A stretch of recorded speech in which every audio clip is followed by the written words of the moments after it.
பாருங்க. மயில். ஃபர்ஸ்ட்டு மயில் தான் நம்ம கண்ணில் தென்பட்டிருக்கு. எங்களுக்கே சில்லு கொடுக்குற மாதிரி இருக்கு. இப்போ ஒரு வழியா யானையை பார்க்க போறோங்க. யானை ரொம்ப பக்கத்துல இருக்கு. ஜூம் பண்ணி காட்டுறேன் பாருங்க நான். அது ஒரு சைலண்டா அங்க இருக்குங்க. அது அப்படியே மூவ் ஆகுது பாருங்க. அப்படியே மூவ் ஆயிட்டு வருது. ஸோ ஃபைனலாக ஒரு யானையை பார்த்தாச்சு. ஃபர்ஸ்ட் பீக்காக்கை பார்த்தோம், நெக்ஸ்ட் யானையை பார்த்துருக்கோம்.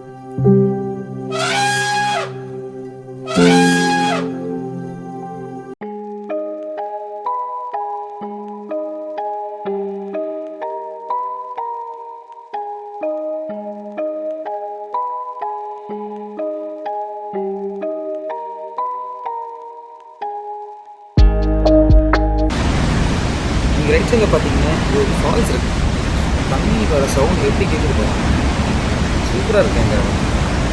சும்மா நேச்சராக இருக்குது. இங்கே இறங்கி நம்ம ஃபோட்டோ வீடியோஸ் எடுக்கக்கூடாது.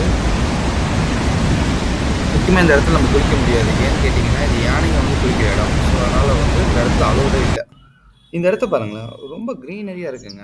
என்னோட லெஃப்ட் சைட்லேயும் ரைட் சைட்லேயும் பாருங்களேன், சூப்பராக இருக்குங்க. அந்த கிளைமேட்டும் சும்மா சொல்லவே தேவையில்ல. அரௌண்ட் ஒரு 4:30 இருக்கும். ட்ரிஸ்லிங்காக இருக்குது இப்போ. ஸோ இப்போ நாங்கள் ட்ராவல் பண்ணி போயிட்டுருக்குறோம். ஸோ எங்களுக்கு முன்னாடி பார்த்தீங்கன்னா வண்டிஸ் ரொம்ப கம்மியாக தான் இருக்குது. ஓகேங்களா. ஸோ இங்கே முக்கியமான விஷயம் என்ன அப்படி பார்த்தீங்கன்னா, இந்த ரோட்டில் போகும்போது நம்ம வண்டியை நிறுத்தவே கூடாது.